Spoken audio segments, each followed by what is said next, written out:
சங்கீதம் 91 15வது வசனம். அவன் என்னை நோக்கி கூப்பிடுவான், நான் அவனுக்கு மறு உத்தரவு அருளி செய்வேன். ஆபத்தில் நானே அவனோடு இருந்து அவனை தப்புவித்து அவனை கனப்படுத்துவேன். ஜெபமனோ. பரலோகத்தின் தகப்பனே, நன்றியோடு நாங்கள் துதிக்கிறோம். உடைய வளமுள்ள வார்த்தைகளுக்காக நன்றி செலுத்துகிறோம். கர்த்தாவே, மிக ஸ்தோத்திரம். யாரிடத்தில் போவோம்? நித்திய ஜீவ வசனங்கள் உம்மிடத்தில் உண்டே என்று எழுதியிருக்கிறபடி தேவ ஆவியானவர் நித்திய ஜீவ வசனங்களை கொண்டு இந்த மாலை வேளையில் எங்களோடு பேசும்படி நாங்கள் ஜெபிக்கிறோம். எங்களுடைய இருதயம் உணர்கிறதா இருக்கட்டும், கற்றுக்கொள்கிறதா இருக்கட்டும், செவிகள் கவனிக்கிறதா இருக்கட்டும். பரிசுத்த ஆவியானவர்களுக்கு உதவி செய்வீராக. விதமான செய்கிறபடியால் மிக நன்றி. இயேசுவின் நாமத்தில் பிதாவே, ஆமென். தேவனுடைய ராஜ்யத்தின் நன்மைகளை குறித்து நாம் பார்த்து கொண்டு வருகிறோம். தேவனுடைய ராஜ்யத்துக்குள்ளே பாருங்கள், ஏராளமான நன்மைகள் வைக்கப்பட்டிருக்கிறது. யாருக்காகன்னு கேட்டிங்கன்னா, ரட்சிக்கப்பட்ட தேவனுடைய பிள்ளைகளுக்காக. பாருங்கள், அற்புதமான தேவனுடைய ராஜ்யத்துக்குள்ளே நாம் கொண்டு வரப்பட்டிருக்கிறோம். we are carried into the kingdom of God from the kingdom of the devil. பிசாசுனுடைய ராஜ்யத்திலிருந்து பாருங்கள், நாம் தேவனுடைய ராஜ்யத்திற்கு அற்புதமாக கொண்டு வரப்பட்டிருக்கிறோம். ஒரு மாற்றம் நம்முடைய வாழ்க்கையிலே நிகழ்ந்திருக்கிறது. அதுதான் ரட்சிப்பு. ரட்சிக்கப்பட்ட போது அபாரமான மாற்றம் நம்முடைய வாழ்க்கையிலே நடந்திருக்கிறது. நாம் தேவனுடைய ராஜ்யத்துக்குள்ளே இன்றைக்கு இருக்கிறோம். கண்ணை மூடினா பாருங்கள், நாம் கர்த்தர் வாழ்கிற அந்த பரலோகத்தில் பாருங்கள், அவருடைய சமூகத்திலேயே நாம் பிரவேசிப்போம் என்று சத்தியவேதம் நமக்கு வாக்கு பண்ணுகிறது. எவ்வளோ பெரிய ஒரு ஸ்லாக்கியம் பாருங்கள். ரட்சிக்கப்படுவதற்கு முன்பதாக பாவத்தில் இருந்தோம், பிசாசுனுடைய அரசாட்சிக்கு கீழே இருந்தோம். அப்போ நம்ம நற்கிரியைகளை செய்தாலும் பாருங்கள், இந்த உலகத்தை விட்டு போகும்போது நரகத்துக்கு தான் போகணும். ரட்சிப்பு இல்லைன்னா அந்த மனுஷன் எவ்வளவு உலக பிரகாரமாக மேன்மை உள்ளவனாக இருந்தால் கூட பாருங்கள், அவன் நரகத்துக்கு தான் போகிறான். பாருங்கள், நரகத்தில் நித்தியமாய் வாதிக்கப்படுகிற ஒரு நிலை உண்டு என்று நான் வேதத்தில் வாசிக்கிறோம். ஒரு ஐஸ்வர்யவான் பாருங்கள், நரகத்தில் போய் வேதனைப்படுகிற போது அவன் ஜெபம் பண்ணுகிறான். லாசரு தன் விரலின் நுனியை தண்ணீரில் தோய்த்து என் நாவை குளிர பண்ணும்படி அவனை அனுப்ப வேண்டும். இந்த அக்கினி ஜுவாலையில் வேதனைப்படுகிறேனே. பாருங்கள், ரொம்ப கம்ஃபர்டபுளாக இருக்கிறேன்னு சொல்லலை, இந்த அக்கினி ஜுவாலையில் வேதனைப்படுகிறேனே என்று பாருங்கள் அவன் கதறுகிறான். அப்படி எத்தனையோ ஆண்டுகள் கதறிட்டு தான் இருக்கிறான். இன்னும் யாரும் ஒரு சொட்டு தண்ணீர் அவன் நாக்கில் வச்ச மாதிரி தெரியல. அதான் நரகம். பாருங்கள், அப்பேற்பட்ட நரகத்திலிருந்து கர்த்தர் நம்மை விடுதலையாக்கி பாருங்கள் நன்மைகள் நிறைந்த தேவனுடைய ராஜ்யத்துக்குள்ளே கொண்டு வந்திருக்கிறாரு. நம்முடைய முடிவு பரலோகம். எத்தனை பேர் சந்தோஷமாக இருக்கிறீங்க? ஆண்டு காலையிலே சொல்லுவோம். பாருங்கள், அப்படிப்பட்ட நன்மைகளின் ராஜ்யம், தேவனுடைய ராஜ்யம் இயேசுவின் சிலுவைப்பாடுகள் மூலமாக. எல்லாரும் சொல்லுவோம், இயேசுவின் சிலுவைப்பாடுகள் மூலமாக. எல்லா நன்மைகளும் பாருங்கள் இயேசுவின் சிலுவைப்பாடுகள் மூலமாக தான். கிறிஸ்தவ வாழ்க்கையின் ஆசீர்வாதத்துக்கு அஸ்திபாரம் கர்த்தராகிய இயேசு கிறிஸ்துவினுடைய சிலுவை. அப்போஸ்தலனாகிய பவுல் சொல்லுகிறாரு, கர்த்தராகிய இயேசு கிறிஸ்துவினுடைய சிலுவையை பற்றியே அல்லாமல் வேற ஒன்றையும் குறித்து மேன்மை பாராட்டாது இருப்பேனாக. ஏன்னா அவருக்கு விவரம் புரிஞ்சிருச்சு. ஏன்னா எல்லா நன்மைகளும் சிலுவையின் மூலமாக தான் வருகிறது. அதனால தான் பாருங்கள், விடிஞ்சா அடைஞ்சா கல்வாரி சிலுவைக்காக நன்றி சொல்லுகிற ஒரு உள்ளம் நமக்கு மிக மிக தேவை. கர்த்தாவே, நீர்ப்பட்ட பாடுகளுக்காக உமக்கு நன்றி, நீர் கொடுத்த கிரயத்துக்காக உமக்கு நன்றி, நீர் சிந்தின கண்ணீருக்காக உமக்கு நன்றி, நீர் சிந்தின ரத்தத்துக்காக உமக்கு நன்றி. அதன் அடிப்படையில் தான் இன்னைக்கு நான் நல்லா இருக்கிறீங்களா? அதன் அடிப்படையில் தான் இன்னைக்கு சந்தோஷமாக இருக்கிறேன். அதன் அடிப்படையில் தான் என்னுடைய பாவங்கள் மன்னிக்கப்பட்டிருக்கிறது. அதன் அடிப்படையில் தான் நான் ஆசீர்வதிக்கப்படுகிறேன். அதன் அடிப்படையில் தான் வெற்றிகரமாக இந்த உலகத்தில் நான் வாழுகிறேன். கர்த்தருடைய கல்வாரி சிலுவை பாருங்க, அதன் நிமித்தமாக அதன் மூலமாக ஏராளம் நன்மைகள், innumerable goods are in store for the believer. பாருங்க, ஏராளமான நன்மைகள் விசுவாசிகளுக்காக வைக்கப்பட்டிருக்கிறது. ஐ பிரைஸ் காட் ஃபார் இட். பாருங்க, அதற்காக நான் கர்த்தரை துதிக்கிறேன். ஏராளமான, எல்லாரும் சொல்ல ஏராளமான நன்மைகள். 1 2 இல்லைங்க, கொஞ்சம் நஞ்சம் இல்லைங்க, ஏராளமான நன்மைகள் வைக்கப்பட்டிருக்கிறது. இனி ஒரு வாட்டி பாருங்க, 7 நாள் உபவாசம் கிடந்து அழுது கண்ணீர் விட்டு கர்த்தர்ட்ட கெஞ்சினா ஏதாவது சரி போ வச்சுட்டு போ அப்படின்னு சொல்லி கொடுப்பாரு அப்படின்னு நிறைய பேர் யோசிக்கிறாங்க. ரட்சிக்கப்பட்ட மக்களை எப்படின்னு செய்கிறாங்க, யோசிக்கிறாங்க. இல்லைங்க, நீங்கள் பிறக்கிறதுக்கு முன்னாடியே, உங்கள் தாத்தா பாட்டியெல்லாம் பிறக்கிறதுக்கு முன்னாடியே கல்வாரி சிலுவையில் உங்களுக்காக பாடுபட்டு எல்லா நன்மைகளையும் சவதரித்து வச்சிருக்கிறாரு ஸ்டோரில். இன்னைக்கு ஒன்று ஒன்றா எடுக்கணும். நீங்கள் விசுவாசத்தில் எல்லா நன்மைகளையும் சுதந்தரிக்க வேண்டும். யாக்கோபின் வம்சத்தார் தங்களுடைய சுதந்திரங்களை சுதந்தரித்துக் கொள்வார்கள் என்று எழுதப்பட்டிருக்கிறது. சுதந்திரத்தை நீங்கள் சுதந்திரிக்கலாம்னா அது சும்மா தான் இருக்கும், அது உங்களுக்கு வந்து கிடைக்காது. ஆனால் நீங்கள் அதை அறிந்து கொண்டு சுதந்திரிக்க வேண்டும் என்று கர்த்தர் விரும்புகிறார். ஏராள நன்மைகளை கர்த்தர் நமக்கு வச்சிருக்கிறாரு. பாருங்க, சர்ச்சுக்கு வருகிறோம், அந்த நன்மைகளை குறித்து வசனத்திலிருந்து அறிந்து கொள்கிறோம், கேள்விப்பட்டு அறிந்து கொள்கிறோம், விசுவாசிக்கிறோம், சுதந்திரிக்கிறோம், அனுபவிக்கிறோம், மற்றவர்களுக்கு ஆசீர்வாதமாக இருக்கிறோம். இதுதான் கிறிஸ்தவ வாழ்க்கை. கிறிஸ்தவ வாழ்க்கைன்னா என்னமோ நினச்சிட்டு இருக்கிறேன். கிறிஸ்தவ வாழ்க்கைன்னா பாடு, உபத்திரவம், கஷ்டம், நெருக்கம், இடுக்கம், இப்படி தான் பாருங்கள் அநேகர் யோசிக்கிறாங்க. நம்ம என்ன சொல்கிறோன்னா, இடுக்கம் நெருக்கம் ஒரு வேளை வரலாம், ஏன்னா பேய் பிடிச்ச உலகம் அது. ஏன்னா பிசாசு தேவனுடைய ஜனங்கள் வாழ்ந்திருப்பதை அவன் விரும்புறது கிடையாது. ஆகவே இடுக்கம் நெருக்கத்தை என்ன செய்யறான், சில நேரங்களில் கொண்டு வருகிறான். ஆனால் அப்படி இடுக்கம் நெருக்கம் வருகிறதுனால கிறிஸ்தவ வாழ்க்கையே இடுக்கம் நெருக்கம்னு சொல்கிறது தப்பு. எத்தனை பேருக்கு நான் சொல்கிறது விளங்குது? கவனிங்க, கிறிஸ்தவ வாழ்க்கை அது பாலும் தேனும் ஓடுகிற நலமும் விசாலமுமான வாழ்க்கை. இருக்கிறீங்களா? எல்லாரும் சொல்லுவாங்க, என்னுடைய கிறிஸ்தவ வாழ்க்கை பாலும் தேனும் ஓடுகிற நலமும் விசாலமான வாழ்க்கை. இன்னொரு முறை சொல்லுவோம், என்னுடைய கிறிஸ்தவ வாழ்க்கை பாலும் தேனும் ஓடுகிற நலமும் விசாலமான கிறிஸ்தவ வாழ்க்கை. இன்னொரு முறை சொல்லுவோம், என்னுடைய கிறிஸ்தவ வாழ்க்கை பாலும் தேனும் ஓடுகிற நலமும் விசாலமான கிறிஸ்தவ வாழ்க்கை. இருக்கிறீங்களா? கிறிஸ்தவ வாழ்க்கை பாருங்க, அது விசாலமான கிறிஸ்தவ வாழ்க்கை. கவனிங்க, இடுக்க நெருக்கம் கிடையாது. இதுக்குள்ளே ஏராளம் நன்மைகளை கர்த்தர் வச்சிருக்கிறாரு. நம்ம அதை அனுபவித்து அருமையானவர்களை மற்றவர்களுக்கு ஆசீர்வாதமாக இருக்க வேண்டும் என்று கர்த்தர் செய்கிறார், விரும்புகிறார். இதுதான் ஆபிரகாமை குறித்து தேவனுடைய அழைப்பு இல்லையா? ஆபிரகாம் அழைக்கும் போது எப்படி அழைச்சாரு? நான் உன்னை ஆசீர்வதிப்பேன், நீ ஆசீர்வாதமாய் இருப்பாய். கவனிங்க, ஆசீர்வாதமாக இருக்கிறதுக்கு ஆசீர்வதிக்கப்பட்டாதானே. சிலருக்கு ஆசீர்வாதமாக இருக்கணும்னு ஆசை.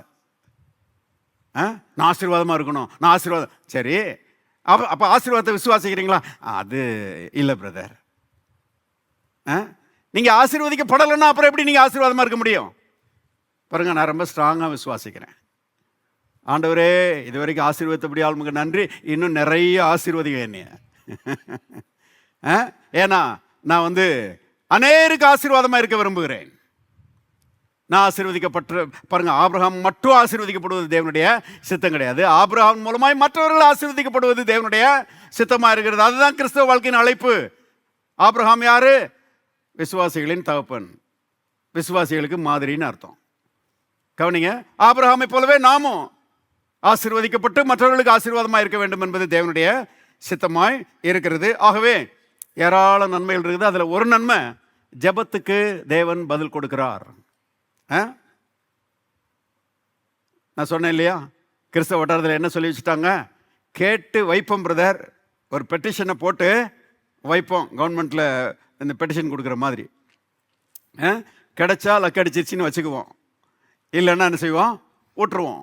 கர்த்தருக்கு சித்தம் இல்லைன்னு விட்டுருவோம். இல்லை, நீங்கள் நல்லா இருக்கிறது தான் கர்த்தருடைய சித்தம். நீங்கள் ஜெபிச்சு அதுக்கு பதில் வாங்குறது தான் கர்த்தருடைய சித்தம்.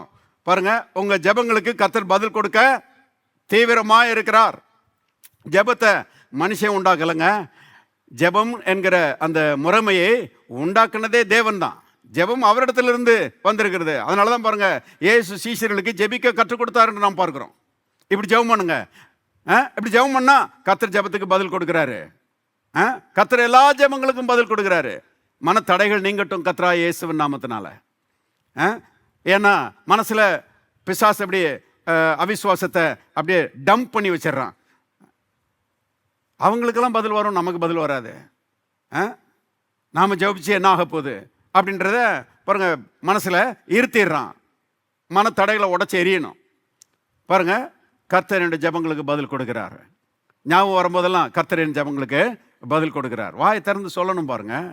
ஏன்னா God's blessings are voice activated. பாருங்க, கர்த்தருடைய ஆசீர்வாதங்களை வசனத்தை சொல்லுகிறதன் மூலமாக ஆக்டிவேட் பண்ணுகிறோம்.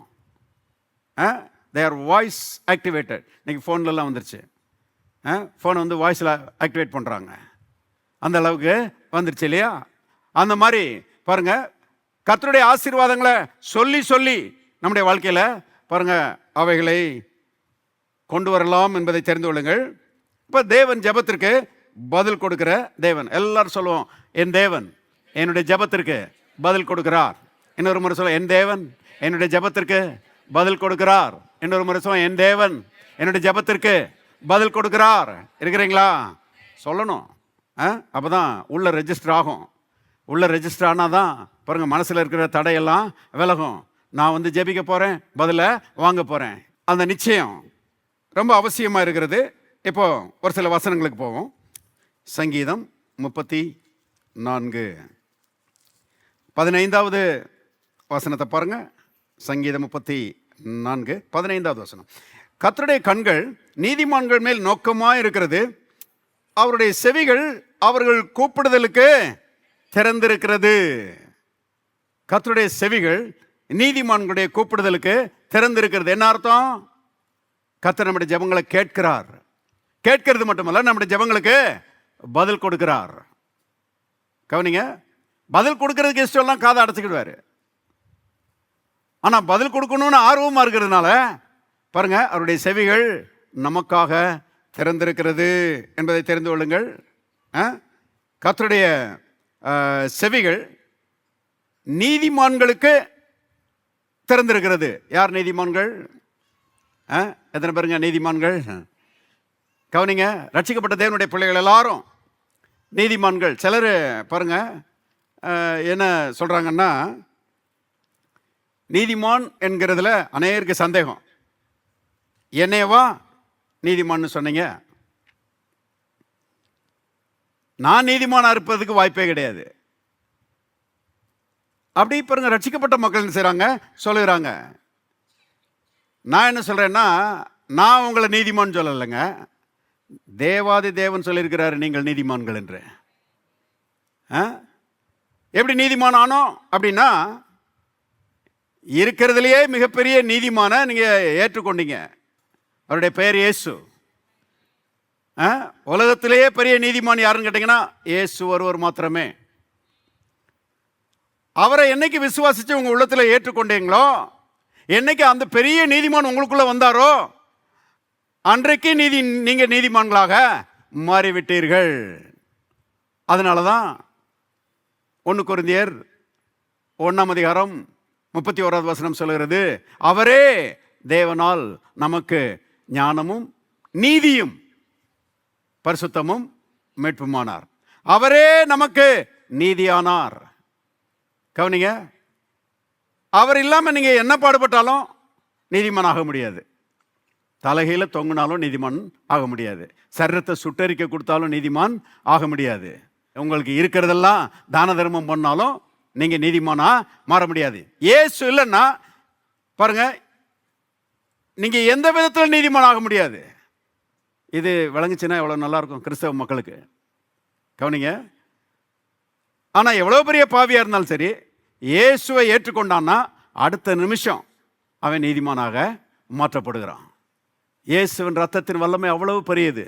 இயேசுவே நீர் ஆண்டவர், என் உள்ளத்துக்குள்ளே வாரும் என்று அவருக்கு அழைப்பு கொடுக்கும்போது பாருங்க, இயேசுவின் பரிசுத்த ரத்தம் அந்த மனுஷனுடைய பாவ கரைகளை அவனை விட்டு டோட்டலா அகற்றுகிறது. அவன் வந்து நீதிமானாக மாற்றப்படுகிறான். வேதத்தில் நாம் வாசிக்கிறோம், அவருக்குள், எல்லாரும் சொல்லுவோம், அவருக்குள் நாம் தேவனுடைய நீதியாகும்படிக்கு பாவமறியாத அவரை தேவன் நமக்காக பாவமாக்கினார். கவனிங்க, அப்ப இயேசு பாவமானாரா சிலுவையில்? ஆமா. நாம் நீதிமான்கள் ஆயிட்டோமா? அதுவும் ஆமாதான். சிலர்கிட்ட கேட்டால் இயேசு சிலுவையில் பாவமானாரா? ஆமேன் ஆமேன் அல்லேலூயாம்பாங்க. நீங்கள் நீதிமான் ஆயிட்டீங்களா? இல்லை பிரதர், ஆக போகிறேன் பிரதர் அப்படிம்பாங்க. கவனிங்க, என்னைக்கு இயேசு உங்களுக்காக பாவமானாரோ அன்னைக்கே அவருடைய நீதியை தூக்கி உங்கள் தலைமையில் வச்சுட்டாரு. அவருடைய நீதியை எடுத்து உங்கள் அக்கௌண்ட்டில் போட்டார்.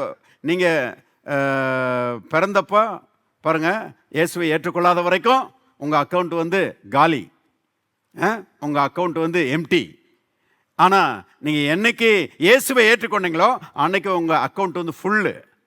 பாருங்கள், ஏன்னா இயேசு அவருடைய நீதி எடுத்து உங்கள் அக்கௌண்ட்டில் போட்டு நிரப்பிட்டாரு. உங்கள் அக்கௌண்ட் ஃபுல்லாக இருக்குது. பரலோகம் உங்களை பார்த்து சொல்லுகிறது, நீங்கள் நீதிமான்கள். இருக்கிறீங்களா? அப்போ ரட்சிக்கப்பட்ட ஒவ்வொருவரும் நீதிமான்கள். எத்தனை பேர் இயேசுவை ஏற்றுக்கொண்டு இருக்கிறீங்க? அப்போ அந்த நீதிமான் என்கிற அந்த சத்தியத்துக்கு அதில் எந்த சந்தேகத்துக்கும் இடம் கொடுக்கவே கூடாது. நீதிமான்கள்னு பொதுவாக என்ன யோசிக்கிறாங்க ஜனங்கன்னா, ஏதோ ஒரு பெரிய பரிசுத்தவான், பாவம் செய்யாத ஒரு பரிசுத்தவான், ஒரு 50 வருஷம் 60 வருஷம் கர்த்தருக்காக வாழ்ந்த ஒரு பெரிய பரிசுத்தவான், அவர் தான் நீதிமான் அப்படின்னு ஆட்டோமேட்டிக்காக யோசிக்கிறாங்க. இல்லைங்க, நேற்று ரட்சிக்கப்பட்ட விசுவாசி கூட நீதிமான் தான். அப்போ அந்த நீதிமானுடைய ஜெபத்துக்கு கர்த்தருடைய செவிகள் என்ன செய்திருக்குது? திறந்திருக்கிறது. பாருங்க, இப்போ 34ஆம் அதிகாரம் 17ஆம் வசனம் பாருங்க. 15 வாசம், இப்போ 17 பாருங்க. நீதிமான்கள், ஹலோ நீதிமான்களே, நீதிமான்கள் கூப்பிடும்போது கர்த்தர் கேட்டு அவர்களே அவருடைய எல்லா உபத்திரவங்களுக்கும் நீங்களாக்கி விடுகிறார். பார்த்தீங்களா? நீதிமான்கள் கூப்பிடும்போது கர்த்தர் கேட்டு, எல்லாரும் சொல்லுவாங்க கேட்டு, கர்த்தர் கேட்டு அவர்களை அவர்கள் எல்லா உபத்திரவங்களுக்கும் நீங்களாக்கி விடுகிறார். கவனிங்க, ஒருத்தர் கேட்டார், நல்லவங்களுக்கு எது உபத்திரம் வருதுன்னு கேட்டார். நல்லவங்களுக்கு எதுக்கு உபத்திரம் வருது அப்படின்னு கேட்டார். என்ன சொல்ல வர்றாருன்னா, கர்த்தர் தானே இந்த உபத்திரத்தை கொடுத்துருக்கணும், ஏன்னா அவர் நல்லவர் ஆச்சே. கர்த்தர்கிட்ட இருந்து வராமல் இந்த உபத்திரம் எங்கேருந்து வந்திருக்கோம் அப்படிங்கிறாங்க. கவனிங்க, கர்த்தர் நல்லவர் அருமையானவர்களே. அவர் வந்து யாருக்கும் இது வரைக்கும் எந்த தீமையும் செஞ்சது கிடையாது, இனிமேலும் செய்ய போகிறது கிடையாது. God is perfectly good. பாருங்க, அவர் பரிபூர்ண நல்லவர். அவரிடத்துல இதுவரைக்கும் யாருக்கும் எந்த தீமையும் வந்தது கிடையாது. பிசாசு பயங்கரமான ஒரு பொய்யன், ஏமாத்துறதுல அவனை போல ஒரு கில்லாடி யாருமே இருக்க முடியாது. இல்லாத பாருங்க அட்ராசிட்டிஸையும் பண்ணிட்டு எல்லாத்தையும் கர்த்தர் மேலே தூக்கி போட்டுருவான். கர்த்தர் தான் செஞ்சாருன்னு. இவங்க பாருங்க அப்படியே அந்த பொய்யை அப்படின்னு செஞ்சிடறாங்க, ஒழுங்கிடுறாங்க நிறைய ஆவிக்குரிய மக்கள். கவனிங்க, கர்த்தர் நல்லவர் என்பதை தெரிந்து கொள்ளுங்க. அவரிடத்துலேருந்து ஒரு உபத்திரமும் வர்றதில்லை. நல்லவங்களுக்கு ஏன் உபத்திரம் வருதுன்னு கேட்டிங்கன்னா, பொல்லாத பிசாசு இந்த உலகத்தின் அதிபதியாக இருக்கிறான் இல்லையா? வேதத்தில் நாம் வாசிக்கிறோம், உலகம் முழுவதும் பொல்லாங்கானாகிய பிசாசுக்குள் கிடக்கிறது, பொல்லாங்கானுக்குள் கிடக்கிறது, நல்லவனுக்குள் கிடக்கிறதுன்னு போடல, நல்ல தேவனுக்குள் கிடக்குதுன்னு போடல. உலகம் முழுவதும் பொல்லாங்கானாகிய பிசாசுக்குள்ள கிடக்குது. பொல்லாத பிசாசு இந்த உலகத்தை ஆளுகை செய்கிற அப்படின்னால அவன் நல்லவங்களுக்கும் என்ன செய்யறான்? உபத்திரம் குணம். விசேஷமாக அவனுடைய டார்கெட்டே நல்லவங்க தான். பாவிகளை பற்றி அவனுக்கு அக்கறையே கிடையாது, எப்படியும் வந்து சேர்ந்துருவான்னு அவனுக்கு தெரியும். நீதிமான்கள் மேலே தான் அவன் நோக்கமாக இருக்கிறான், எவனை விழுங்கலாமோன்னு சொல்லி. அப்போ பாவி எங்கே இருக்கிறாங்க? பாவி ஏற்கனவே வயிற்றுக்குள்ளே தான் இருக்கிறாங்க, ஒழுங்கிட்டான். நீதிமான்களை தான் விழுங்கலாமோன்று வகை தேடி சுற்றி தெரிகிறான். அப்போ அவனுடைய டார்கெட்டை நீதிமான்கள் தான். பாருங்க, உபத்திரவத்தையும் துன்பத்தையும் கொண்டு வருவதில் அவன் தீவிரமாக இருக்கிறான். ஏன்னா அவன் இந்த உலகத்தின் அதிபதியாக இருக்கிறான். பொல்லாதவன், ஈவில் ஒன் என்று அவனை பற்றி எழுதப்பட்டிருக்கிறது. ஆகவே நல்லவங்களுக்கும் அவன் தீமை செய்கிறதுல தீவிரமாக இருக்கிறான். அதில் நற்செய்தி என்னன்னா, அருமையானவர்களே, இந்த பொல்லாத பிசாசை பார்க்கலாம் நன்மை செய்கிற தேவன், இந்த பொல்லாத பிசாசுடைய தீமையிலிருந்து விடுதலையாக்குகிற தேவன் கோடி மடங்கு பெரியவராக இருக்கிறார். ஆமென்.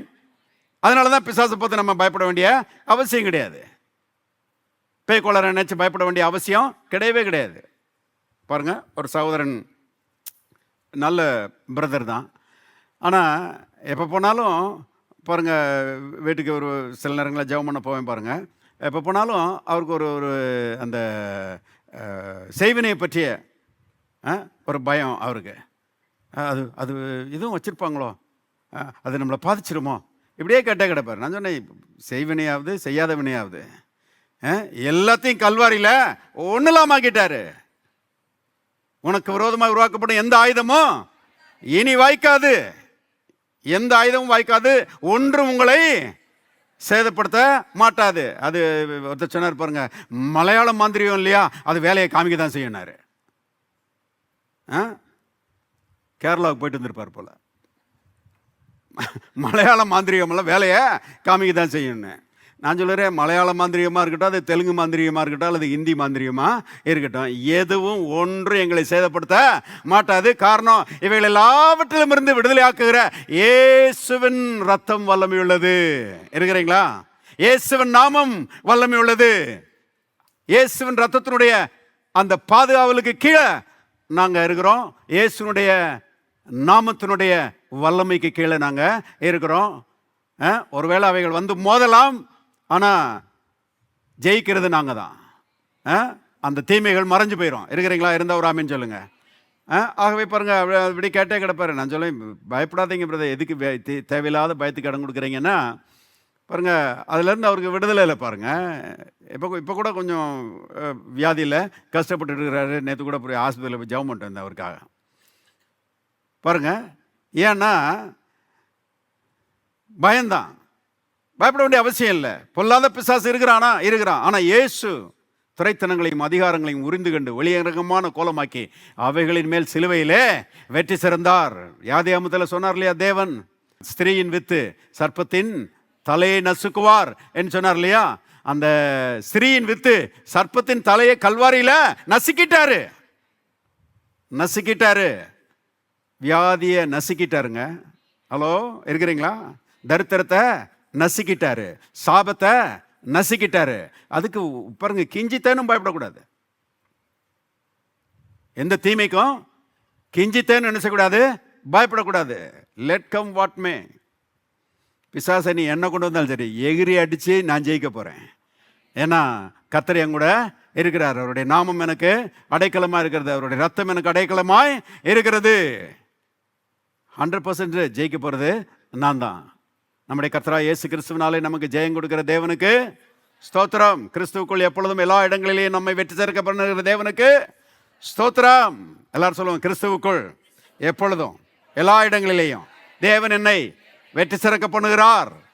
பாருங்க, அப்ப இக்கட்டுகளை பிசாசு கொண்டு வந்தான்னா, உபத்திரவங்களை கொண்டு வந்தான்னா ஜெபிக்க பழகணும். பாருங்க, தாவீது எழுதுறான், நீதிமான்கள் கூப்பிடும்போது கர்த்தர் கேட்டு அவர்களை அவருடைய எல்லா உபத்திரவங்களுக்கும் நீங்களாக்கி விடுகிறார். எத்தனை உபத்திரவங்களுக்கு நீங்களாக்கி விடுகிறார்? எல்லாரும் சத்தமா சொல்லுங்க. எல்லா உபத்திரவத்துக்கும் நீங்களாக்கி விடுகிறார். இல்லை பிரதர், 1-2 உள்ள நுழைஞ்சிரும் பிரதர். அங்கதான் ஓட்டை, விசுவாசத்தில் ஓட்ட கிடக்குது. எல்லா உபத்திரவத்துக்கும் நீங்களாக்கி விடுகிறார், ஒன்றும் உங்களை சேதப்படுத்த மாட்டாதுன்னு சொல்லி இருக்கிறாரு. கரெக்டா விசுவாசிக்கணும். பாருங்க, கர்த்தரிடத்துல ஜெபிக்கணும், பதில வாங்கணும், உபத்திரவங்களை மேற்கொள்ளணும். பாருங்க, வாழ்க்கையில ஜெயிக்கணும். அதான் தேவனுடைய சித்தம்.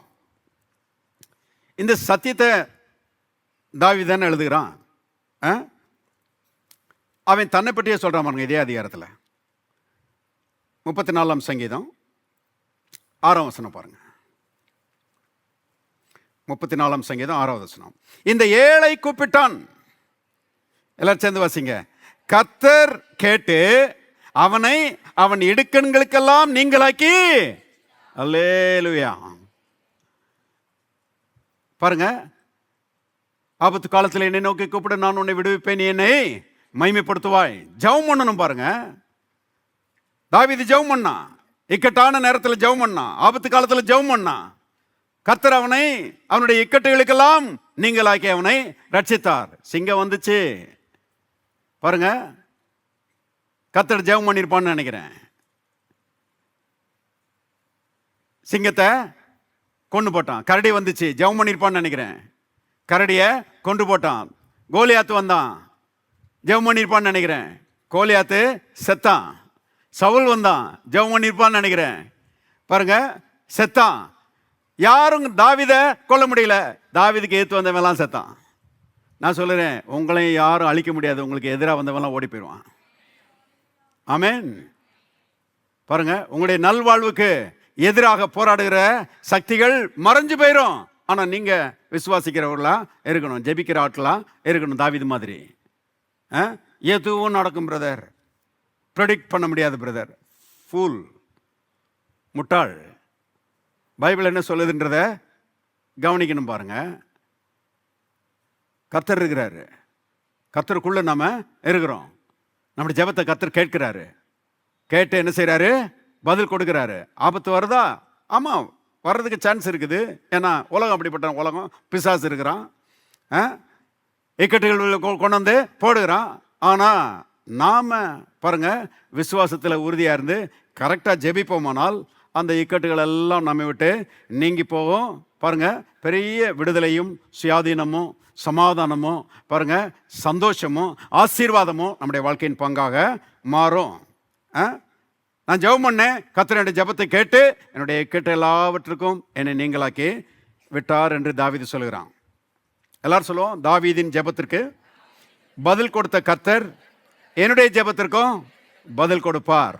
இன்னொரு முறை சொல்லுவோம், தாவீதின் ஜெபத்திற்கு பதில் கொடுத்த கர்த்தர் என்னுடைய ஜெபத்திற்கும் பதில் கொடுப்பார். விசுவாசிக்கிறீங்களா? சங்கீதம் 50:15 போவோம். ஆபத்து காலத்தில் என்னை நோக்கி கூப்பிடு, நான் உன்னை விடுவிப்பேன், நீ என்னை மகிமைப்படுத்துவாய். அந்த ஆபத்து காலத்தில் வரும்போது பாருங்க, மனுஷர்களை நாடி போகக்கூடாது. அவர் உதவி செய்வாரா, இவர் உதவி செய்வாரா அப்படின்னு சொல்லிட்டு மக்கள் வந்து பாருங்க, இந்த ஆபத்து காலத்தில் மனுஷரை நோக்கி போகிறாங்க. மனுஷனுடைய ஒரு நேச்சர் என்னன்னா பாருங்க, நீங்கள் நல்லா இருக்கும்போது உங்க கூட இருப்பாங்க. நீங்கள் கஷ்டப்படும் போது எல்லாரும் வந்து உங்களுக்கு உதவி செய்வாங்கன்னு எதிர்பார்க்க முடியாது.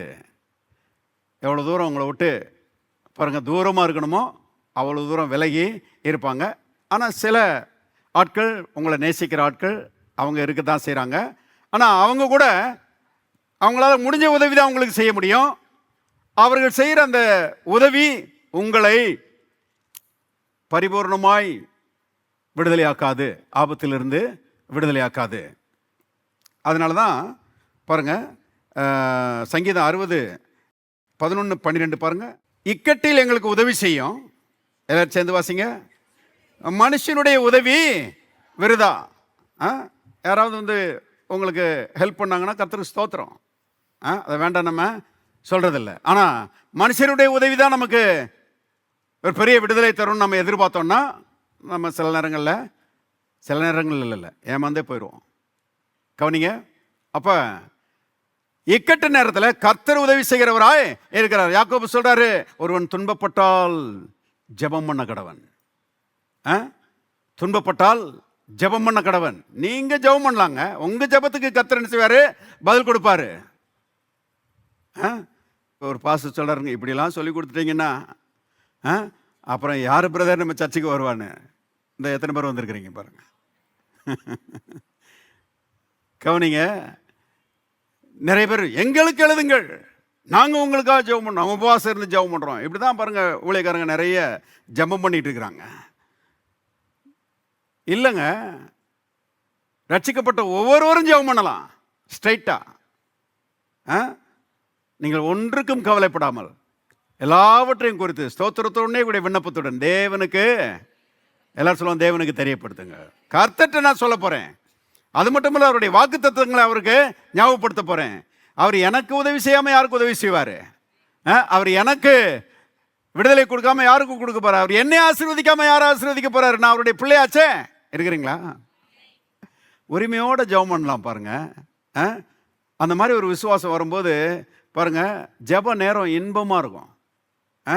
நிறைய பேருக்கு அந்த ப்ரேயர் டைம் இட்ஸ் ட்ரெட்ஜரி, ரொம்ப போர் அடிக்கிற அனுபவமாக இருக்குது. இல்லைங்க, அப்பாவோட பேசிகிட்டு இருக்கிறோம், உலகத்திலேயே பெரியவரோட என்ன செய்கிறோம், பேசிகிட்டு இருக்கோம். நான் சொல்கிறேன், அதை போல் இன்பமான ஒரு நேரம் வேறு எதுவும் இருக்க முடியாது. உம்முடைய சமூகத்தில் பரிபூர்ண ஆனந்தமும் உம்முடைய வலது பார்சத்தில் நித்திய பேரின்பமும் உண்டு. என்ஜாய் பண்ணுற டைம் அது. அப்போ உரிமையோடு கத்துட்டு வரலாம். இக்கட்டு நேரத்தில் பாருங்க, அவருடைய வாக்குத்தத்தங்களை அவருக்கு ஞாபகப்படுத்தி ஜெபம் பண்ணலாம், விசுவாசிக்கலாம், எதிர்பார்க்கலாம். கர்த்தர் ஒரு நாளும் பாருங்க கைவிட மாட்டார். இக்கட்டில் எங்களுக்கு உதவி செய்யும், மனுஷனுடைய உதவி விருதா அப்படின்னு சொல்றான் பாருங்க. தேவனாலே பராக்கிரமம் செய்வோம், அவரே எங்கள் சத்துருக்களை மிதித்து போடுவார். என்ன அர்த்தம்னா, தேவனா இயேசுவின் நாமத்தில் பிரச்சனையை நான் மிதிக்கிறேன், என் கூட சேர்ந்து அவரும் என்ன செய்கிறாரு, மிதிக்கிறாரு. இல்லை அவர் மட்டும் மிதிப்பாருன்னு சொல்லிட்டு நம்ம ஒதுங்கிறது இல்லை, நாம் மிதிக்கணும் இல்லையா? சங்கீதம் 44:5 பாருங்க. உம்மாலே எங்கள் சத்துருக்களை கீழே விழத்தாக்கி எங்களுக்கு விரோதமாக எழும்புகிறவர்களை உம்முடைய நாமத்தினாலே மிதிப்போம். நாம மிதிக்கிறோம், அவரும் சேர்ந்து மிதிக்கிறாரு. பிரச்சனைகளை இப்படிதான் மிதிக்கிறோம் பாருங்க. அதுக்கு எகென்ஸ்டா வர்றோம். பிசாசுக்கு எதிர்த்து நில்லுங்கள் எழுதியிருக்கிறபடி பிசாசுக்கு எதிர்த்து நிற்கிறோம், பிரச்சனைகளுக்கு எதிர்த்து நிற்கிறோம், இக்கட்டுகளுக்கு எதிர்த்து நிற்கிறோம். சோர்ந்து போகிறதில்ல, சந்தேகப்படுறதில்ல, அதைரியப்படுறதில்ல. No no no no. பிரச்சனை இருக்குது, ஆனா அந்த பிரச்சனை மறைஞ்சு போயிடும். ஹலோ, இருக்கிறீங்களா? அதான் விசுவாசம். பாருங்க, உறுதியா நிற்க வேண்டியது அவசியமா இருக்கிறது. அருமையானவர்களே, அப்படி ஜெபம் பண்ணும்போது கர்த்தர் அந்த ஜெபங்களுக்கு பதில் கொடுக்கிறார். பிசாசை நாம் என்ன செய்கிறோம், முறியடிக்கிறோம். 1 சாமுவேல் புத்தகத்துக்கு போவோம். 1ஆம் அதிகாரம் 1-2 வசனங்களை பாருங்க. எப்பிராயிம் மலை தேசத்தில் இருக்கிற சோப்பீம் எனப்பட்ட ராமதாயிம் ஊரனாகிய ஒரு மனுஷன் இருந்தான். அவனுக்கு எல்கானா என்று பெயர். அவன் எப்பிராயிமினாகிய சூப்புக்கு பிறந்த தோகுவின் குமாரனாகிய எலுகீவின் மகனான எரோகாமின் புத்திரன். பா, என்ன டீட்டெயில் பாருங்க. கர்த்தருக்கு எல்லாம் அவங்க தாத்தா பாட்டி பூட்டம் எல்லாம் தெரியும். கரெக்டாக லிஸ்ட் பண்ணிடுறாரு பாருங்க. எல்கானா என்கிற ஒரு மனுஷனை பற்றி சொல்லுகிறாரு. 2வது வசனம். அவனுக்கு 2 மனைவிகள் இருந்தார்கள். ஒருத்தி பேர் அன்னாள், மற்றொரு பேர் பெனினாள். பெனினாளுக்கு பிள்ளைகள் இருந்தார்கள், அன்னாளுக்கோ பிள்ளை இல்லை. பிரச்சனை, கஷ்டமான ஒரு அனுபவம் இல்லையா? திருமணமாகி குழந்தை இல்லைன்னா பாருங்க, அது கஷ்டமான ஒரு அனுபவம். குட் நியூஸ் என்னன்னா, கர்த்தர் அந்த துக்கத்தை சந்தோஷமாக மாற்றுகிறவராய் இருக்கிறார். அவரால் கூடும். ஆனால் அது இருந்துட்டு போகுதுன்னு நம்ம விடக்கூடாது. பாருங்க, அதுக்கு விரோதமான நடவடிக்கைகளை எடுக்கணும். ஆவிக்குரிய ரீதியில் அதை ஃபைட் பண்ணணும், ஜெபிக்கணும், கர்த்தர்ட்ட கேட்கணும். பிள்ளைகள் கர்த்தர் அருளும் ஈவு, கற்பத்தின் கனி அவரால் கிடைக்கும் பலன் என்று வேதத்தில் எழுதப்பட்டிருக்கிறது. கர்த்தாவே, உம்முடைய வார்த்தையின்படி எனக்கு குழந்தைய தாரோன்னு சொல்லி கேட்கலாம். எனக்கு ஞாபகம் இருக்குது, எத்தனையோ பேர் குழந்தை இல்லாதவர்கள் ஜெபித்து குழந்தைய பெற்றுக்கொண்டிருக்கிறார்கள். அதில் குறிப்பாக ஒரு வாட்டி ஒரு விசிட்டிங் போயிருந்தேன் பாருங்கள். ஒரு சகோதரி, சர்ச்சுக்கு வர சகோதரி, அவங்க சொன்னாங்க, 8 வருஷம் ஆயிடுச்சு பாஸ்டர் மேரேஜ் ஆகி, குழந்தையே இல்லை அப்படின்னு சொல்லி ரொம்ப வருத்தமாக சொன்னாங்க. நான் சொன்னேன், ஜெபம் பண்ணுவோம், அதுக்கு தான் வந்திருக்கிறேன் உங்கள் வீட்டுக்கு விசிட்டிங்க்கு. அது ஜெபம் பண்ணோம் பாருங்கள். இயேசுவின் நாமத்தை சொல்லி வசனத்தை சொல்லி ஜெபம் பண்ணேன். அடுத்த வருஷம் பாருங்கள், அந்த வீட்டுக்கு போகும்போது அந்த சகோதரிக்கு 2 குழந்தைகள். ஒன்றே ரொம்ப அற்புதம். ஆனால் பாருங்கள், ரெட்டிப்பான ஆசீர்வாதம். 2 குழந்தைகள், 2 ஆம்பளை பிள்ளைங்க. என்ன ஒரு தேவன், என்ன ஒரு ஆசீர்வாதம். கர்த்தர் என்ன ஜெபத்துக்கு பதில் கொடுக்குறாரா? ஆமாம், பதில் கிடைக்கும். விசுவாசத்தோட பாருங்க நாம் ஜெபிக்கணும். இங்கே பென்னினாளுக்கு பிள்ளைகள் இருந்தார்கள். அன்னாளுக்கு பிள்ளை இல்லை. இந்த பென்னினாளுடைய பொதுவாகவே இந்த இருக்கிற ஆட்கள் இல்லாத ஆட்களை போட்டு போட்டு பாடாப்படுத்துவாங்க. சமுதாயம் அப்படி சமுதாயம். மனிதருடைய சுபாவம் அப்படி இருக்குது. சிலர் வரம் வாங்கி வந்திருக்கிறாங்க. மற்றவங்களை பாருங்கள் அதைரியப்படுத்துறதுக்கே வரம் வாங்கி வந்திருக்கிறாங்க. பாருங்கள் நாம் அப்படி இருக்கவே கூடாது. பாருங்கள் யாருக்காவது இல்லைன்னா அவங்களுக்கு எப்படி ஹெல்ப் பண்ணலான்னு யோசிக்கணும். அவங்களுக்கு சரி ஒருவேளை பெரிய நம்மளால் பெரிய உதவி செய்யாட்டலும் அட்லீஸ்ட் அவங்களுக்காக ஜெபம் பண்ணலாம். எத்தனை பேர் ஆமேன்னு சொல்கிறீங்க? You must be a man of love. நீங்கள் ஒரு நபராக அன்பின் நபராக இருக்க வேண்டும். இப்போ பென்னினாள் பாருங்கள் அவளை போட்டு பாடாப்படுத்துகிறா. உனக்கு குழந்தை இல்லையான்னு சொல்லி கடைசியில் இவளுக்கு தூக்கம் வர மாட்டேங்குது, சாப்பிடவும் முடியல அவளுக்கு. அந்த அளவுக்கு பாருங்கள் கழுத்தை நெரிக்கிற மாதிரி உனக்கு குழந்தை இல்லையே அப்படின்னு சொல்லி அதையே சொல்லி அவளை வருத்தப்படுத்துகிறாள். கடைசியில் பாருங்க அன்னாள் பார்த்தா ஒரு நாள் சாப்பிட்டு முடித்த உடனே எழும்பி தேவனுடைய ஆலயத்துக்கு போனாலாம். ஒரு முடிவோடு எழும்பி போகிறான். அங்கே போய் கர்த்தர்ட்ட ஜெபம் பண்ணான். வாசிங்க 10வது வசனத்திலிருந்து. அவள் போய் மனம் கசந்து மிகவும் அழுது கர்த்தரை நோக்கி விண்ணப்பம் பண்ணி, சேனைகளின் கர்த்தாவே, தேவரீர் உம்முடைய அடியாளின் சிறுமையை கண்ணோக்கி பார்த்து உம்முடைய அடியாளை மறவாமல் நினைத்தருளி உமது அடியாளுக்கு ஒரு ஆண் பிள்ளையை கொடுத்தால் அவன் உயிரோடு இருக்கும் சகல நாளும் நான் அவனை கர்த்தருக்கு ஒப்பு கொடுப்பேன். அவன் தலையின் மேல் சவரன் கத்தி படுவதில்லை என்று ஒரு பொருத்தனை பண்ணினாள். அப்புறம் பாருங்க 17வது வசனம். அங்கே ஏலின்ற ஒரு ஆசாரியர் இருக்கிறாரு. அவர் சொல்கிறாரு, அதற்கு ஏலி, சமாதானத்தோட போ, நீ இஸ்ரவேலின் தேவனிடத்தில் கேட்ட உன் விண்ணப்பத்தின்படி அவர் உனக்கு கட்டளையிடுவாராக என்றான். பாருங்க என்ன கேட்டான்னு ஏலிக்கு தெரியாது.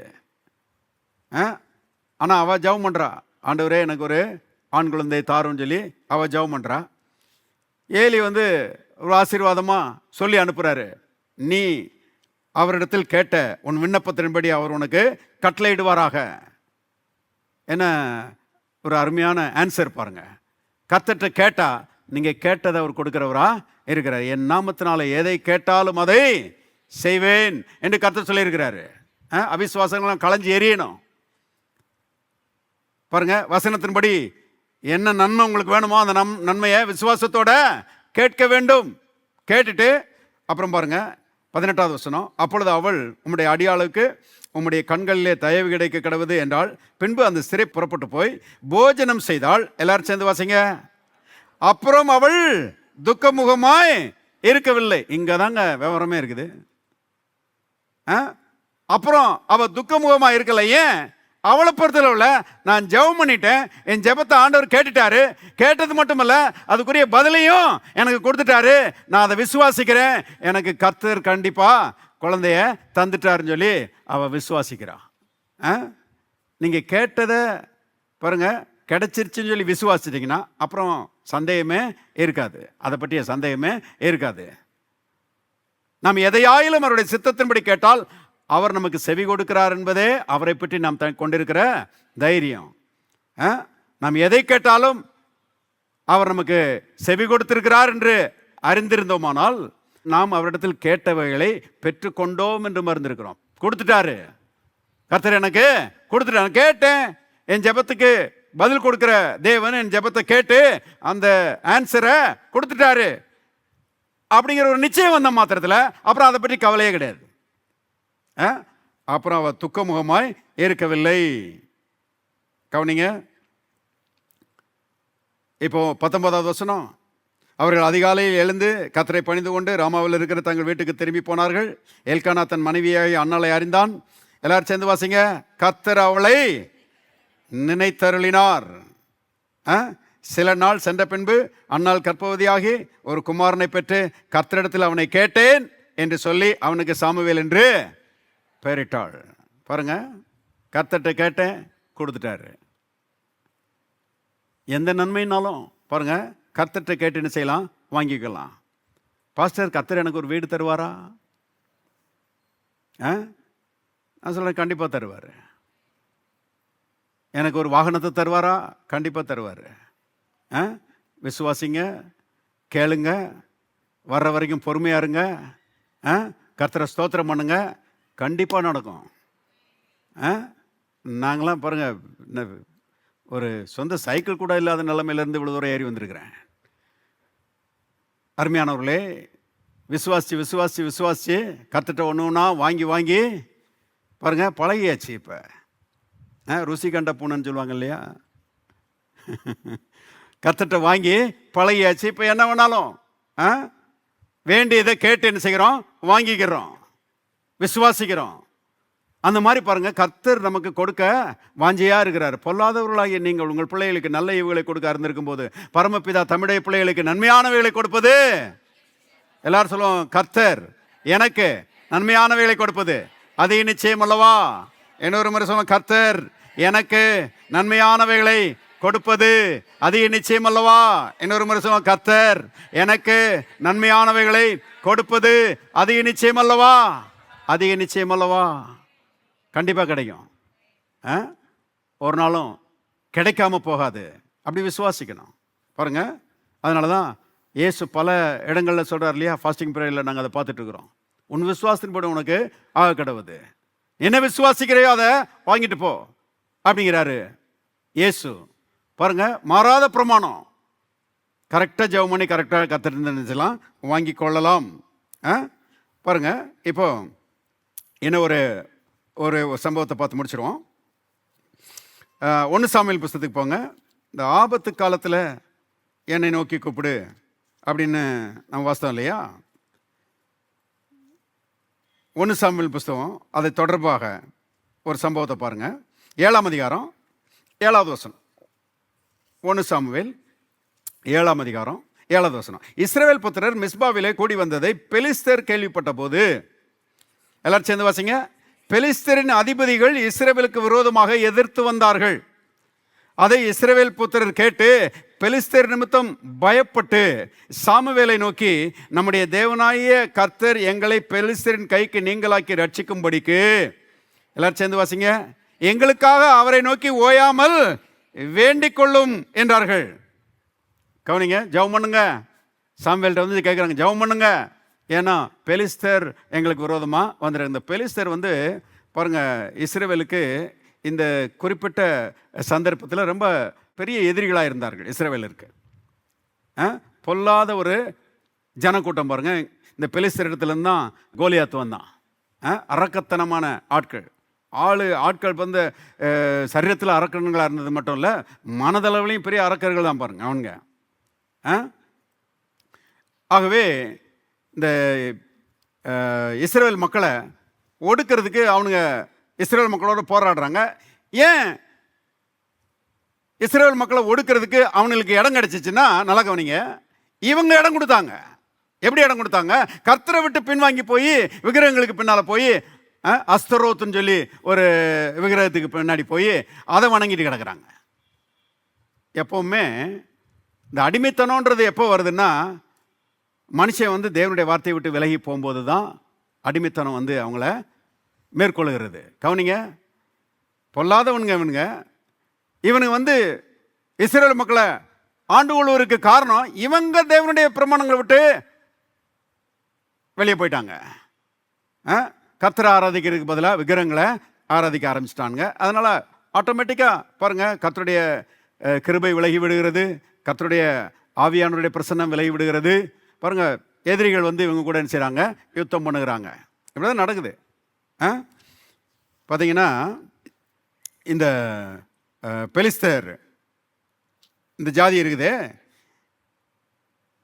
இதுக்கு முன்னாடி இஸ்ரவேலரோட யுத்தம் பண்ணி அந்த இஸ்ரவேல் மக்கள் வழி விலகி போனது நிமித்தம் இஸ்ரவேல் மேலே யுத்தம் பண்ணி மகா சங்காரம் உண்டாயிற்று. இஸ்ரவேலிலே 30,000 காலாட்கள் விழுந்தார்கள்னு சொல்லி இதுக்கு கொஞ்சம் முன்னாடி தான். அதனால தான் இஸ்ரவேல் மக்கள் பாருங்கள், பெலிஸ்தர் வந்தவொடனே பயப்படுறாங்க. 30,000 பேர் அந்த யுத்தத்தில் மடிஞ்சு போயிட்டாங்க. ஏன் அப்படின்னா, நான் சொன்னேன் இல்லையா, வழி விலகி போனாங்க. அதில் ஒரு காரணம் என்னென்னா, இந்த ஏலியினுடைய பிள்ளைகள் ஓபினி பினகாஸ், இவனுக்கு பாருங்கள் இவனுங்க ஒரு ஆசாரியனுடைய பிள்ளைகள், ஒரு ஊழியக்காரருடைய பிள்ளை. ஊழியக்காரருடைய பிள்ளைகள் ஒழுங்காக இருக்க வேணாமா? ஊழியக்காரருடைய பிள்ளைகள் பாருங்கள் ஒழுங்காக ஊழியம் செய்ய வேணாமா? ஆனால் இவனுங்க பாருங்கள் போய் காணிக்கை கொண்டு வருகிற மக்கள் மத்தியில் மிஸ்பிஹேவ் பண்ணுறானுங்க, காணிக்கையை அற்பமாக நினைக்கிறானுங்க. கடைசியில் கர்த்தருக்கு ரொம்ப கோபம் வந்துருச்சு. கர்த்தர் சொல்கிறாரு, என்னை கனம் பண்ணுகிறவனை நான் கனம் பண்ணுவேன், என்னை கனஈனம் பண்ணுகிறவர்கள் கனஈனம் பண்ணப்படுவார்கள் அப்படின்னு சொல்லி கர்த்தரே வாய் திறந்து சொல்கிறாரு. கடைசியில் என்ன நடந்துச்சுன்னா, இந்த பெலிஸ்தர் வந்தாங்க இல்லையா, 30,000 பேர் மடிஞ்சு போனாங்க இல்லையா. இதில் ஓப்பினி பினகாஸ் அந்த ஆசாரியன்கள் செத்து போயிட்டானுங்க. இந்த பினகாசனுடைய மனைவி அவன் நிறமாச கற்பனையாக இருந்தாலாம். அந்த போரில் அத்தனை பேர் செத்து போயிட்டாங்க, ஒப்பினி பினகாசெல்லாம் செத்து போயிட்டாங்கன்னு சொல்லி ஒருத்தன் வந்து சொல்கிறான். சொல்லும்போது பாருங்கள், அந்த நியூஸை கேட்ட உடனே அவள் தாங்க முடியலை. அவளுக்கு வந்து நிறமாச கற்பனை பிரசவித்தது மட்டும் இல்லை, அந்த ஷாக்கில் அவள் வந்து சாகிற ஒரு தருணத்துக்கு போயிட்டா. என்ன கேள்விப்பட்டா, ஓப்பினி பினகாசெல்லாம் செத்துட்டாங்க. அந்த செய்தியை கேட்ட உடனே மாமனார் 98 வயசு அவருக்கு, ஏலிக்கு, அவர் வந்து சேரில் உட்காந்துருந்தவர். அந்த செய்தியை கேட்ட உடனே அவர் வந்து பின்னால் விழுந்து கழுத்து முறிஞ்சு அவர் செத்து போயிட்டாரு. பாருங்க, கர்த்தருடைய பெட்டி பிடிபட்டு போயிடுச்சு. பெலிஸ்தர் வந்து கர்த்தருடைய பெட்டியை பிடிச்சிட்டு போயிட்டாங்க. மகிமை இஸ்ரவேலை விட்டு போய்விட்டது அப்படின்னு சொல்லிட்டு பாருங்க, அந்த பிறந்த பிள்ளைக்கு ஒரு பேர் வைக்கிறா. என்ன பேர்னா இக்கோபோத். இக்கோபோத்னா பாருங்க, மகிமை இஸ்ரவேலை விட்டு போய்விட்டதுன்னு சொல்லி ஒரு பேரை வச்சுட்டு அவளும் செத்து போயிடுறா. என்ன பயங்கரம் பாருங்க, எல்லாம் முக்கியமான ஆட்கள்லாம் செத்து போயிடுறாங்க. இப்படி வந்து இந்த பெலிஸ்தர்கள் என்ன பண்ணுறானுங்க, இஸ்ரவேலை மேற்கொண்டது மட்டும் இல்லை, இவனுங்க கடவுளுடைய பெட்டியும் தூக்கிட்டு போயிட்டானுங்க அவனுங்க தேசத்துக்கு. அவனுடைய ஒரு எண்ணம் என்னன்னா, ஆட்களையும் மேற்கொண்டுட்டான், அவங்க கடவுளையும் சிறை பிடிச்சிட்டோன்னு சொல்லி அவனுக்கு நினச்சிட்டானுங்க. இதுதான் தப்பு. கடவுளை சிறை பிடிக்க முடியுமா? வானத்தையும் பூமியையும் உண்டாக்கின சர்வ வல்லமையுள்ள தேவனை சிறை பிடிக்க முடியுமா? என்ன முட்டாள்கள் பாருங்கள் இந்த பெலிஸ்தர்கள். ஆரம்பத்தில் பயப்படுறானுங்க, அந்த பெட்டியை நினைச்சவனே பயப்படுறான். ஐயோ, இந்த பெட்டியில் அந்த தேவன் தானே எகிப்தின் ராஜாவை, அந்த எகிப்தின் ஜனங்களை வாதையினால் வாதிச்சவர் அப்படின்னு சொல்லி முதல்ல பயப்படுறானுங்க. அப்புறம் பாருங்க என்ன ஆச்சுன்னு தெரியல, ஒரு துணிகரம் வந்துருச்சு, பெட்டியை அவங்க தேசத்துக்கு என்ன செஞ்சாங்க, கொண்டு போயிட்டாங்க. கொண்டு போய் தாகோன்கிற ஒரு கோயிலில் வைக்கிறானுங்க. அவனுங்க கோயிலில் வச்சுட்டு காலையில் வந்து பார்த்தா பாருங்க, தாகோன் தலைவப்புறம் கிடக்கிறாரு. உடனே தாகோனை எடுத்து நிறுத்தி வச்சுட்டு போயிட்டானுங்க. மறுநாள் வந்து பார்த்தா தலை கையெல்லாம் நொறுக்கி போச்சு, இப்போ உடம்பு மட்டும்தான் இருக்குது. பார்த்தானுங்க, கோயிலை பூட்டிருங்கன்ட்டானுங்க. இனிமேல் தாகோன் கோயிலுக்குள்ளே போகவே வேணான்னு சொல்லி பாருங்க பூட்டிருங்கன்னு சொல்லிட்டு, அருமையானவர்களே, அந்த பாடியை மட்டும் நான் நினைக்கிறேன் அதை அப்படி விட்டுட்டு போயிட்டானுங்க. அதையும் நிறுத்தி வச்சுருந்து மறுநாள் வந்து பார்த்தோன்னா அதுவும் நொறுங்கிருக்கும். என்ன அர்த்தம்னா, உலகத்தில் இருக்கிறவன் உங்களுக்குள்ள இருக்கிறவர் பெரியவர், நம்முடைய தேவன் சர்வ வல்லமை உள்ளவர். இருக்கிறீங்களா? பாருங்க, கடைசியில் அந்த பெட்டி அங்கே இருந்தது நிமித்தம் வாதை மூல வியாதியினால் வாதிக்கப்பட்டார்கள். வாதிக்கப்பட்டு கடைசியில் சாவு மும்முரமாக இருந்ததுன்னு போட்டிருக்குது. நிறைய பேர் செத்து போயிட்டானுங்க. சாகாதவனுங்க வாதையில் கஷ்டப்படுறாங்க. கடைசியில் பார்த்தா ஐயோ, இந்த பெட்டியை நம்ம வச்சிருக்கவே கூடாது, இதை மாட்டு வண்டியில் ஏற்றி அனுப்பி விட்ருங்கப்பான்னு சொல்லி ஒரு வழியாக கடைசியில் என்ன செஞ்சாங்க, அது இஸ்ரவேல் தேசத்துக்கு அனுப்பி விட்டாங்க. அந்த மாதிரி சூழ்நிலை. பெட்டியை அனுப்பி விட்டாலும் இஸ்ரவேலருக்கு எதிராக இந்த பெலிஸ்தர் மறுபடியும் சண்டைக்கு வரானுங்க. சரி, நம்மளை பாடாப்படுத்திடுச்சு இந்த பெட்டி, இந்த கடவுள் நம்மளை பாடாப்படுத்திட்டார், இப்போ சண்டை படம் பேசாமல் இருப்போம்னு யோசிக்கிறானான்னு பாருங்க. பிசாசு இப்படி தான், எத்தனை வாட்டி மிதி வாங்கினாலும் திரும்ப திரும்ப வருவான். ஆனால் நீங்கள் எப்போதும் மிதிக்கிறதுக்கு ஆயத்தமாக இருக்கணும். நல்ல தலையில் காலை வச்சு இயேசுவின் நாமத்தில் உன்னை மிதிக்கிறேன், எத்தனை வாட்டி வந்தாலும் அத்தனை வாட்டி மிதிக்கணும். இருக்கிறீங்களா? இருந்தால் வராமன்னு சொல்லுங்க. திரும்ப வந்தாங்க. இப்போ பாருங்க, சாமுவேல்கிட்ட வேண்டிக் கொள்ளும். ஏன்னா பயமாக இருக்குது இவங்களுக்கு, இந்த இஸ்ரவேலருக்கு. பெலிஸ்தர் வந்த உடனே பயமாக இருக்குது. எங்களுக்காக கர்த்தரை நோக்கி ஓயாமல் வேண்டிக் கொள்ளும் என்றார்கள். இப்போ 7ஆம் அதிகாரம் 9வது வசனம் பாருங்க. அப்பொழுது சாமுவேல் பால் குடிக்கிற ஒரு ஆட்டுக்குட்டியை பிடித்து அதை கர்த்தருக்கு சர்வாங்க தகன பலியாக செலுத்தி இஸ்ரவேலுக்காக கர்த்தரை நோக்கி வேண்டிக் கொண்டான். எல்லாரும் சேர்ந்து வாசிங்க. கர்த்தர் அவனுக்கு மறுமொழி அருளி செய்தார். கவனிச்சிங்களா? ஜெபத்துக்கு தேவன் என்ன செய்கிறார்? பதில் கொடுக்கிறாரு. அப்போ அந்த ஜெபத்துக்கு பதில் கொடுக்கறதுக்கு முன்னாடி அந்த தகன பலி செலுத்துகிறான் பாருங்க, அது ரொம்ப முக்கியம். ஆட்டுக்குட்டி அடிக்கப்படுகிறது, ரத்தம் சிந்தப்படுகிறது. ஏன்னா ஏற்கனவே இவனுங்க பாவம் செஞ்சுருக்கிறானுங்களே, கர்த்தரை விட்டு விலகி போயிருக்கிறானுங்களே, விக்கிரகங்களை ஆராதிக்க ஓடிட்டானுங்களே.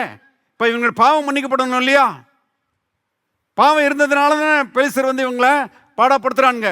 ஆகவே பாருங்க, சாமுவேல் நல்ல ஒரு ஆசாரியன் பாருங்க. அவன் கர்த்தருடைய ஆலோசனைப்படி பலி செலுத்துகிறான்.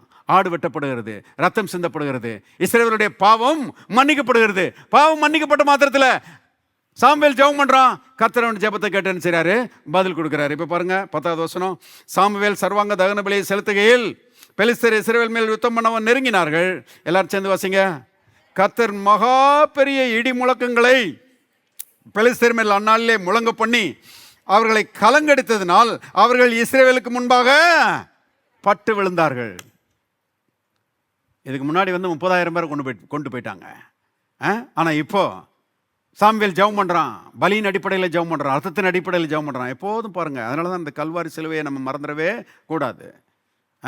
எப்போ ஜெபம் பண்ணாலும், எப்போ அறிக்கை பண்ணாலும் அதுக்கு பின்னால் இயேசுவின் ரத்தம் இருக்கிறீங்களா? இயேசுவின் ரத்தத்தை மையமாக வச்சு தான் பாருங்கள் ஜெபம் பண்ணணும். இயேசுவின் ரத்தத்தை மையமாக வச்சு தான் விசுவாசிக்கணும். இயேசுவின் ரத்தத்தை மையமாக வச்சு தான் அறிக்கை செய்யணும். இயேசுவின் ரத்தம் நமக்கு நம்முடைய அஸ்திபாரமாக இருக்கிறதுனால நான் சொல்லுகிறேன், நம்முடைய ஜெபங்களுக்கு கண்டிப்பாக பதில் வரும். நம்ம என்ன அறிக்கை பண்ணுகிறோமோ அது நம்முடைய வாழ்க்கையில் நடக்கும். இருக்கிறீங்களா? இருந்த ஒரு ஆமேன்னு சொல்லுங்க. அப்போ பாருங்க, பலி செலுத்தின பிறகு ஜெபம் பண்ணுறான். கர்த்தர் அவனுக்கு மறுமொழி அருளி செய்தார். இப்போ 10வது வசனம். சாமுவேல் சர்வாங்க தகன பலியை செலுத்துகையில் பெலிஸ்தர் இஸ்ரவேல் மேல் யுத்தம் பண்ணவன் நெருங்கினார்கள். கர்த்தர் மகாபெரிய இடி முழக்கங்களையும் பெலிஸ்தர் மேல் அந்நாளிலே முழங்க பண்ணி. மகாபெரிய இடி முழக்கங்கள். என்ன ஆச்சரியம் பாருங்க. எப்படி வேணாலும் கர்த்தர் வேலை செய்வார் போல. மேகங்களை கொண்டு வந்து டம் டும்னு சத்தம் கேட்ட உடனே கலங்கிட்டானுங்க. அவர்கள் இஸ்ரவேலுக்கு முன்னாடி பட்டு விழுந்தார்கள். இப்போ 11வது வசனம். அப்பொழுது இஸ்ரவேலர் மிஸ்பாவிலே பெலிஸ்தரை பின்தொடர்ந்து போய் பெத்காரிம் பள்ளத்தாக்கு மட்டும் அவர்களை முறியடித்தார்கள். அப்பொழுது சாமுவேல் ஒரு கல்லை எடுத்து மிஸ்பாவுக்கும் சேனுக்கும் நடுவாக நிறுத்தி, இம்மட்டும் கர்த்தர் எங்களுக்கு உதவி செய்தார் என்று சொல்லி, எல்லாரும் சேர்ந்து வாசிங்க. அதற்கு எபனேசர் என்று பெயரிட்டார்கள். இம்மட்டும் கர்த்தர் எங்களுக்கு உதவி செய்தார். நல்லா கவனிங்க. ஜெபிக்கிறோம், பதிலை வாங்குகிறோம். ஆனால் ஜெபிச்சு பதிலை வாங்கின தேவனுடைய பிள்ளைகள் அதை மறந்துடவும் கூடாது. சில நேரங்களை டைரியில் எழுதி வைக்கணும். எழுதி வச்சு பாருங்கள், தொடர்ந்து எழுதி வச்சுட்டே வந்தீங்கன்னா பின்னால் திருப்பி பார்க்கும்போது கர்த்தரை துதிக்கிறதுக்கு அது ரொம்ப வசதியாக இருக்கும். சிலர் யாருடைய ரட்சிப்புக்காக ஜெபம் பண்ணிகிட்டே இருந்திருப்பாங்க. அந்த ஆள் ரட்சிக்கப்பட்டுருவார். ஆனால் அவர் இவங்க ஜெபத்தை கேட்டு கர்த்தர் ரட்சித்தாரே அதை மறந்துடுவாங்க. சில வியாதிக்காக ஜெபம் பண்ணியிருப்பாங்க. கர்த்தர் இந்த வியாதியை சுகமாக்கியிருப்பார். அப்புறம் சுகமாக்கின பிறகு கர்த்தர் செஞ்ச அந்த அற்புதத்தை மறந்துடுவாங்க. மறக்கக்கூடாது. சாமுவேல் எவ்வளோ நல்ல ஒரு ஊழியக்காரன் பாருங்க. இஸ்ரவேல் மக்கள் மறக்காமல் இருப்பதற்கு பாருங்க ஒரு தூணை நிறுத்தி அதுக்கு எபனேசர் என்று பெயரிட்டான். இம்மட்டும் கர்த்தர் நமக்கு உதவி செய்தார்னு சொல்லி எபனேசர் என்று பெயரிட்டான். 14வது வசனத்தை வாசித்து முடிச்சிடும். இந்த பிரகாரம் பெலிஸ்தர் அப்புறம் இஸ்ரவேலின் எல்லையில் வராதபடிக்கு தாழ்த்தப்பட்டார்கள். பெலிஸ்தர் தாழ்த்தப்பட்டார்கள், இஸ்ரவேலர் உயர்த்தப்பட்டார்கள். இருக்கிறீங்களா? மறுபடி சொல்லுறேன். ஜெபம் பண்ணாங்க, பெலிஸ்தர் தாழ்த்தப்பட்டார்கள், இஸ்ரவேலர் உயர்த்தப்பட்டார்கள். நீங்கள் பாருங்கள், ஜெபம் பண்ணீங்கன்னா உங்கள் எதிரிகள் தாழ்த்தப்படுவார்கள், நீங்கள் உயர்த்தப்படுவீங்க. சாமுவேலின் நாளெல்லாம் கர்த்தருடைய கை பெலிஸ்தருக்கு விரோதமாய் இருந்தது. பெலிஸ்தர் இஸ்ரவேல் கையிலிருந்து பிடித்திருந்த எக்ரோன் துவக்கி காத் மட்டுமல்ல பட்டணங்களும் இஸ்ரவேலுக்கு திரும்ப கிடைத்தது. எல்லாரும் சொல்லுவாங்க, திரும்ப கிடைத்தது. பிசாசு சில நேரங்களில் பாருங்கள் நம்மகிட்ட இருந்து நிறைய பிடுங்கிட்டு போயிடுறான். அவன் திருட்டு போய இல்லையா? இயேசுவே சொன்னார், அவன் திருடன், நம்மகிட்ட திருடிட்டு போயிடுறான். ஆனால் நம்ம ஜெபிக்க வேண்டிய பிரகாரமாக ஜெபிச்சோன்னா அருமையானவர்கள், நம்ம இழந்த அந்த நன்மைகளை கர்த்தர் அவன்கிட்ட இருந்து பிடுங்கி கொடுக்குறாரு. கர்த்தர் இன்னைக்கு இந்த மாலை வேளையில் சிலர்கிட்ட பேசிட்டு, நீங்கள் இழந்து போன நன்மைகளை கர்த்தர் உங்களுக்கு திரும்ப கொடுப்பாரு. திரும்ப வரப்போகுது. அந்த பணம் திரும்ப வரப்போகுது, அந்த நகை திரும்ப வரப்போகுது, அந்த வேலை திரும்ப வரப்போகுது, அந்த உயர்வு திரும்ப வரப்போகுது. பிசாசு திருடி இருந்தான்னா கரெக்டாக ஜெபம் பண்ணுங்க, எல்லாம் திரும்ப வந்துடும். ஆமென். எல்லாவற்றையும் கர்த்தர் திரும்ப கொடுக்கிறவராக இருக்க பாருங்க. திரும்ப கிடைத்தது. அவைகளையும் அவைகள் எல்லைகளையும் இஸ்ரவேல் பெலிஸ்தர் கையிலிருந்து இராதபடிக்கு விடுவித்து கொண்டார்கள். இப்போ இதை பாருங்க, இஸ்ரவேலுக்கும் ஏமோரியருக்கும், இன்னொரு கூட்டம் ஏமோரியருக்கும் சமாதானம் உண்டாயிருந்தது. சண்டை ஓஞ்சி போச்சு, சமாதானம் வந்துருச்சு. பாருங்க, அடிமைத்தனம் ஒழிஞ்சு போச்சு, சுயாதீனம் வந்துருச்சு. ஜெபிச்சாங்க, கர்த்தர் ஜெபத்துக்கு என்ன செய்தார்? பதில் கொடுத்தாரு. அப்போ ஆபத்து காலத்தில், இக்கட்டு நேரத்தில் பாருங்க, ஜெபிக்க வேண்டிய பிரகாரமாக ஜெபம் பண்ணுங்க. ஒருவேளை உங்களுக்கு ஜெபிக்க தெரியலன்னா அந்நிய பாஷையில் ஜெபம் பண்ணுங்க. நாம் ஏற்றபடி வேண்டிக் கொள்ளுகிறது இன்னதென்று அறியாதிருக்கிறபடியால் ஆவியானவர் தாமே வாக்கு கடங்காத பெருமூச்சுகளோடு நமக்காக வேண்டுதல் செய்கிறார். அல்லேலூயா. அந்த ரோமர் 8:26க்காக நான் கர்த்தரை துதிக்கிறேன். சில நேரங்களில் எப்படி ஜெபம் பண்ணணும்னு எனக்கே தெரியல. பேசாம பாருங்க, முழங்கால் போட்டு அந்நிய பாஷையில் ஜெபம் பண்றது, அந்த பிரச்சனை தீர்வதற்காக. பாருங்க, அந்நிய பாஷையில் ஜெபம் பண்ணும்போது தேவ ஆவியானவரே எனக்காக ஜெபம் பண்றாரு, அவர் தேவ சித்தத்தின்படியே ஜெபம் பண்றாரு. அப்ப கண்டிப்பா பதில் எனக்கு வந்துடும், விடுதலை வந்துடும், வெற்றி வந்துடும், பிசாசு ஓடிடுவான், பிரச்சனைகள் தீந்துடும், இக்கட்டு மறைஞ்சு போயிடும். இருக்கிறீங்களா? எல்லாம் தயவுசெய்து எழுந்து நிற்போம். Thank you Lord. பரலோகத்தின் தகப்பனே, நன்றியோடு நாங்கள் நம்மை துதிக்கிறோம். எங்கள் தேவன் ஜெபங்களை கேட்டு பதில் கொடுக்கிறவர் என்று விசுவாசிக்கிறோம். தகப்பனே, உமக்கு ஸ்தோத்திரம். நாங்கள் ஏறெடுக்கிற எல்லா ஜெபங்களுக்கும் நீர் பதில் கொடுக்கிறீர். தகப்பனே, பதில்களை நாங்கள் வரவேற்கிறோம், பதில்களை நாங்கள் விசுவாசிக்கிறோம், பதில்களை எடுத்துக்கொள்கிறோம். கர்த்தாவே, இக்கட்டுகள் மறைந்து போவதாக, தீமைகள் மறைந்து போவதாக, தடைகள் ஒளிந்து போவதாக. அற்புதங்களை கர்த்தாவே கட்டவிழ்க்கிறோம். இயேசுவின் நாமத்தினால எல்லா ஜெபத்துக்கும் பதிலை நாங்கள் எடுத்துக்கொள்கிறோம். பதில் தந்து எங்களை கர்த்தாவே ஆசீர்வதித்து உம்முடைய நாமத்தை மகிமைப்படுத்துகிறீர். அதற்காக உமக்கு நன்றி. இயேசுவின் நாமத்தில் பிதாவே, ஆமென்.